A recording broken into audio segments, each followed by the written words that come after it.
ఇప్పుడు మనం ఈ వీడియోలో స్టాక్ మార్కెట్ అనాలిసిస్ అంటే ఏంటి అండ్ ఈ అనాలిసిస్లో మేజర్గా ఎన్ని టైప్స్ ఉన్నాయి అండ్ ఇన్వెస్టర్స్ ట్రేడర్స్ అనాలిసిస్ చేసేటప్పుడు కన్సిడర్ చేసే పాయింట్స్ ఏంటో చూద్దాం.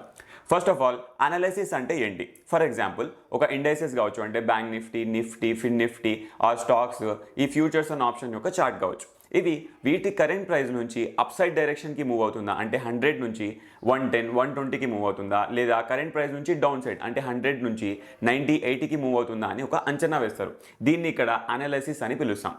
ఈ అనాలిసిస్లో మేజర్గా 2 టైప్స్ ఉన్నాయి. ఫస్ట్ వన్ వచ్చేసి fundamental analysis and second one వచ్చేసి technical analysis.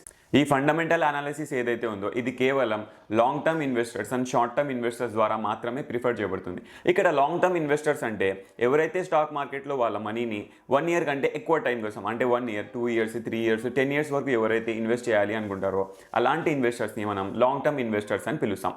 Short term investors అంటే ఎవరైతే వాళ్ళ మనీని స్టాక్ మార్కెట్లో అప్ టు 1 ఇయర్, అంటే అది 4 మంత్స్ కావచ్చు, 5 మంత్స్ కావచ్చు, 6 మంత్స్ కావచ్చు, 12 మంత్స్ కావచ్చు, ఎవరైతే అప్ టు 1 ఇయర్ వరకు ఇన్వెస్ట్ చేయాలి అనుకుంటారో అలాంటి ఇన్వెస్టర్స్ని మనం ఇక్కడ షార్ట్ టర్మ్ ఇన్వెస్టర్స్ అని పిలుస్తాం. Second one technical analysis. ఈ టెక్నికల్ అనాలిసిస్ అనేది కేవలం ట్రేడర్స్ ద్వారా మాత్రమే ప్రిఫర్ చేయబడుతుంది. అంటే వాళ్ళు స్వింగ్ ట్రేడర్స్ కావచ్చు, డే ట్రేడర్స్ కావచ్చు అండ్ స్కాల్పింగ్ ట్రేడర్స్ కావచ్చు. స్వింగ్ ట్రేడర్స్ అంటే ఎవరు? వీళ్ళు స్టాక్ మార్కెట్లో వీళ్ళ ఇన్వెస్ట్మెంట్ని ఫ్యూ వీక్స్, అంటే 1 వీక్ కావచ్చు, 2 వీక్స్ కావచ్చు, 3 వీక్స్ కావచ్చు, ఫ్యూ వీక్స్ వరకు వీళ్ళు హోల్డ్ చేస్తారు. వీళ్ళని మనం స్వింగ్ ట్రేడర్స్ అని పిలుస్తాం. డే ట్రేడర్ అంటే ఎవరు? దీని పేరులోనే ఉంది కదా, డే ట్రేడర్. అంటే వీళ్ళు ఈ రోజు ఎంటర్ అయిన స్టాక్, అంటే ఈ రోజు ఏదైతే బై చేస్తారో మళ్ళీ స్టాక్ మార్కెట్ క్లోజింగ్ టైం కంటే ముందే వీళ్ళు సెల్ చేసి వెళ్ళిపోతారు. వీళ్ళని మనం డే ట్రేడర్ అని పిలుస్తాం. స్కాల్పర్ ట్రేడర్స్ అంటే వీళ్ళు జస్ట్ మార్కెట్లో ఫ్యూ మినిట్స్ కోసం ఎంటర్ అవుతారు, మళ్ళీ ఎగ్జిట్ అయిపోతారు. వీళ్ళని మనం స్కాల్పింగ్ ట్రేడర్స్ అని పిలుస్తాం. First one type of company. అంటే ఒక కంపెనీ సర్వీస్ బేస్డ్ కంపెనీయా లేకుంటే ప్రోడక్ట్ బేస్డ్ కంపెనీయా? ఇక్కడ సర్వీస్ బేస్డ్ కంపెనీ అంటే ఏంటి? ఒక కంపెనీ పబ్లిక్కి లేదా వాళ్ళ కస్టమర్స్కి సర్వీస్ అనేది ప్రొవైడ్ చేసి దాని ద్వారా వీళ్ళ బిజినెస్ని రన్ చేస్తారనమాట.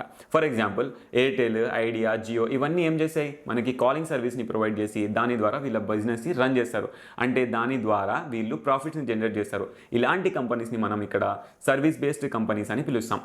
Coming to product based companies. ఇక్కడ కంపెనీస్ ఏం చేస్తాయి? ఒక ప్రోడక్ట్ని మ్యానుఫ్యాక్చర్ చేసి ఆ ప్రోడక్ట్ని సెల్ చేసి దాని ద్వారా ప్రాఫిట్స్ అనేవి జనరేట్ చేస్తారు. ఫర్ ఎగ్జాంపుల్ టాటా మోటార్స్ ఉంది. టాటా మోటార్స్ ఏం చేస్తుంది? టాటాకి సంబంధించిన కార్స్ మ్యానుఫ్యాక్చర్ చేసి అవి కస్టమర్స్కి సెల్ చేసి దాని ద్వారా వీళ్ళ బిజినెస్ని రన్ చేస్తారు. అంటే దాని ద్వారా వీళ్ళు ప్రాఫిట్స్ని జనరేట్ చేస్తారు. ఇలాంటి కంపెనీని ప్రోడక్ట్ బేస్డ్ కంపెనీస్ అని పిలుస్తాం. సెకండ్ వన్ వచ్చేసి బిజినెస్ మోడల్. కంపెనీ ఏ బిజినెస్ మోడల్లో ఉంది? ఫర్ ఎగ్జాంపుల్ ఒక కంపెనీ ఉంది. ఆ కంపెనీ తన ప్రోడక్ట్ని మ్యానుఫ్యాక్చర్ చేసి దాని కింద ఉన్న హోల్సేలర్స్కి డిస్ట్రిబ్యూట్ చేస్తుంది. సో ఈ కంపెనీ మ్యానుఫ్యాక్చరర్ బిజినెస్ మోడల్ కిందకి వస్తుంది. అదేవిధంగా ఒక కంపెనీ ఏం చేస్తుంది? మ్యానుఫ్యాక్చరర్ నుంచి ప్రోడక్ట్స్ తీసుకొని అక్కడి నుంచి మళ్ళీ వీళ్ళు ఏం చేస్తారు? వీళ్ళ కింద ఉన్న రీటైలర్స్కి వీళ్ళు డిస్ట్రిబ్యూట్ చేస్తారు. సో ఈ కంపెనీ హోల్సేల్ బిజినెస్ మోడల్ కిందకి వస్తుంది. అండ్ థర్డ్ వన్, ఒక కంపెనీ ఉంది అనుకుందాం. ఆ కంపెనీ ఏం చేస్తుంది? తన హోల్సేలర్స్ నుంచి ప్రోడక్ట్స్ తీసుకొని ఆ ప్రోడక్ట్స్ని డైరెక్ట్గా కస్టమర్కి సెల్ చేస్తుంది. దాని ద్వారా ప్రాఫిట్స్ అనేది జనరేట్ చేస్తుంది. సో ఈ కంపెనీ రీటైల్ బిజినెస్ మోడల్ కిందకి వస్తుంది. థర్డ్ వన్ వచ్చేసి మేనేజ్మెంట్ ఆఫ్ కంపెనీ. అంటే కంపెనీ సీఈఓ ఎవరు, కంపెనీ ఓనర్స్ ఎవరు, కంపెనీలో బెంచ్ పర్సన్స్లో ఎవరెవరు ఉన్నారు, అంటే మేజర్ డిసిజన్స్ తీసుకోవడానికి హెల్ప్ చేసే పర్సన్స్ కావచ్చు, కంపెనీ లీగల్ అడ్వైజర్ ఎవరు, కంపెనీ ఫైనాన్షియల్ అడ్వైజర్ ఎవరు, ఇవన్నీ ఒక ఇన్వెస్టర్ చెక్ చేస్తాడనమాట. And fourth one, company previous performance. For example ఇప్పుడు 2024లో మనం ఉన్నాం. మీరు ఒక కంపెనీలో ఇన్వెస్ట్ చేయాలి అనుకుంటారు లాంగ్ టర్మ్ కోసం. మీరు ఏం చేస్తారు? ప్రీవియస్ ఇయర్స్, ఒక 5 ఇయర్స్ అంటే 2019 నుంచి ఈ కంపెనీ ఎలాంటి ప్రాఫిట్స్ జనరేట్ చేస్తుంది, ఎలాంటి ప్రోడక్ట్ని మ్యానుఫ్యాక్చర్ చేస్తుంది, ఎలాంటి సర్వీస్ని డెలివర్ చేస్తుంది, ఈ ప్రోడక్ట్ యొక్క అంటే వాల్యూ కావచ్చు లేదా డిమాండ్ కావచ్చు, ఇవన్నీ ఎలా ఉన్నాయి, ఇవి కూడా ఒక ఇన్వెస్టర్ అనేవాడు చెక్ చేస్తాడు. అండ్ ఫిఫ్త్ వన్ వచ్చేసి కంపెనీ యాసెట్స్. అంటే కంపెనీకి సంబంధించిన యాసెట్స్ యొక్క వాల్యూ ఎంత ఉంది, ఆ యాసెట్స్ని కంపెనీ ఎలాంటి సిచ్యువేషన్లో యూజ్ చేయాలి అని డిసైడ్ అయ్యింది, ఇవన్నీ వీళ్ళు చెక్ చేస్తారు. అండ్ సిక్స్త్ వన్ వచ్చేసి కంపెనీ లోన్స్. అంటే కంపెనీ ఎన్ని డెప్స్లో ఉంది, ఎన్ని లోన్స్ తీసుకుంది, దాన్ని ఎలా పే చేస్తున్నారు, లోన్స్ ఎక్కడ తీసుకున్నారు, లోన్స్ తీసుకోవడానికి వీళ్ళు సబ్మిట్ చేసిన యాసెట్స్ ఏంటి, ఇవన్నీ వీళ్ళు చెక్ చేస్తారు. సెవెంత్ వన్ వచ్చేసి ఫ్యూచర్ ప్రోడక్ట్స్ ఆఫ్ కంపెనీ.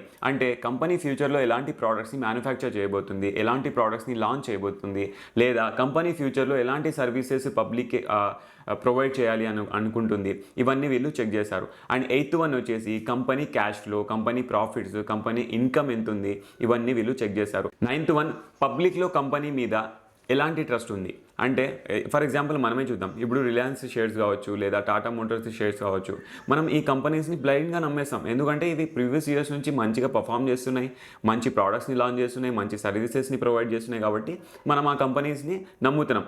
అదే ఏదైనా కొత్త కంపెనీ వచ్చింది అనుకున్నాం, ఆ కంపెనీ ప్రీవియస్ పర్ఫార్మెన్స్ ఏంటో మనకు తెలియదు, ఆ కంపెనీ ఓనర్స్ ఎవరో తెలియదు, ఆ కంపెనీకి యాసెట్స్ ఏమున్నాయి, ఆ కంపెనీ ఇన్ కేస్ ఏమైనా జరిగితే మళ్ళీ రీగెయిన్ అవుతుందా అంటే బౌన్స్ బ్యాక్ అవుతుందా అనేది మనకు తెలియదు. సో మనం ఏం చేస్తాం, ఆల్రెడీ ఒక నమ్మకాన్ని అంటే ఒక ట్రస్ట్ని బిల్డ్ చేసుకున్న కంపెనీ మీదనే ఇన్వెస్ట్ చేస్తాం. 10th వన్ వచ్చేసి మార్కెట్ క్యాపిటలైజేషన్ ఆఫ్ కంపెనీ.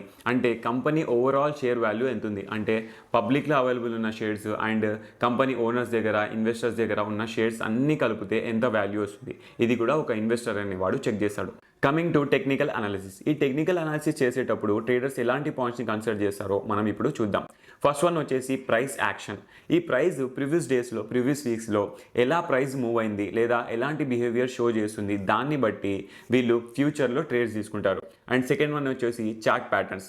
అంటే ఒక చార్ట్లో ప్యాటర్న్స్ అనేవి ఫామ్ అవుతాయి. పర్టికులర్ ప్యాటర్న్ ఫామ్ అయినప్పుడు, ఆ ప్యాటర్న్ కంప్లీట్ అయినప్పుడు ఈ ప్రైస్ అనేది ఎలాంటి మూమెంట్స్ చూపిస్తుందో ప్రీవియస్ డేస్లో, దాన్ని బట్టి వీళ్ళు ఫ్యూచర్లో ట్రేడ్స్ తీసుకుంటారు. ఫర్ ఎగ్జాంపుల్ ఇక్కడ డబుల్ టాప్ కావచ్చు, డబుల్ బాటమ్ కావచ్చు, triple top, triple bottom, head and shoulder అంట, అండ్ ఈ కప్ అండ్ హ్యాండిల్ అంట, అసెండింగ్ ట్రయాంగిల్, డిసెండింగ్ ట్రయాంగిల్, ఇలా చాలా వరకు చార్ట్ ప్యాటర్న్స్ అనేవి మార్కెట్లో అవైలబుల్ ఉన్నాయి. థర్డ్ వన్ వచ్చేసి క్యాండిల్ స్టిక్ ప్యాటర్న్స్. అంటే ప్రీవియస్ డేస్లో క్యాండిల్ స్టిక్స్ ఎలా ఫామ్ అయ్యి, ఆ క్యాండిల్ స్టిక్స్ ఫామ్ అయినప్పుడు పర్టికులర్ స్టాక్ యొక్క ప్రైస్ ఎలా మూవ్మెంట్ అయిందో దాన్ని చూసి వీళ్ళు ఫ్యూచర్లో ట్రేడ్ చేస్తారు. For example బియరిష్ engulfing, bullish engulfing, morning star, evening star, ఇలా చాలా వరకు మనకి క్యాండిల్ స్టిక్ ప్యాటర్న్స్ కూడా అవైలబుల్ ఉన్నాయి. ఫోర్త్ వన్ వచ్చేసి ఇండికేటర్స్. అంటే వీళ్ళు ఒక ఇండికేటర్ తీసుకొని ఆ ఇండికేటర్ బేస్ చేసుకొని ఫ్యూచర్లో ఒక స్టాక్ ప్రైస్ అప్ సైడ్కి మూవ్ అవుతుందా డౌన్ సైడ్కి మూవ్ అవుతుందా అని ప్రెడిక్ట్ చేసి ట్రేడ్ చేస్తారు. ఫర్ ఎగ్జాంపుల్ మనకి ఈఎంఏ క్రాస్ ఓవర్, ఆర్ఎస్ఏ అంట, వాల్యూమ్ అంట, ఎంఏసిడి అంట, ఇలా చాలా వరకు మనకి ఇండికేటర్స్ కూడా మార్కెట్లో అవైలబుల్ ఉన్నాయి. ఫిఫ్త్ వన్ వచ్చేసి బయ్యర్స్ అండ్ సెల్లర్ సైకాలజీ. వీళ్ళు ఏం చేస్తారు, ఒక పర్టికులర్ పాయింట్ దగ్గరకు వచ్చినప్పుడు లేదా ఒక పర్టికులర్ జోన్లోకి వచ్చినప్పుడు బయ్యర్ ఎలా ఆలోచిస్తున్నాడు, సెల్లర్ ఎలా ఆలోచిస్తున్నాడు, దీన్ని బేస్ చేసుకొని కూడా వీళ్ళు ట్రేడ్స్ తీసుకుంటారనమాట. సో ఇది ఫ్రెండ్స్, స్టాక్ మార్కెట్ అనాలిసిస్ గురించి మనం తెలుసుకోవాల్సిన విషయాలు. ఈ వీడియో మీకు ఇన్ఫర్మేటివ్ అనిపిస్తే లైక్ చేయండి, సబ్స్క్రైబ్ చేయండి అండ్ షేర్ చేయండి. Thank you for watching.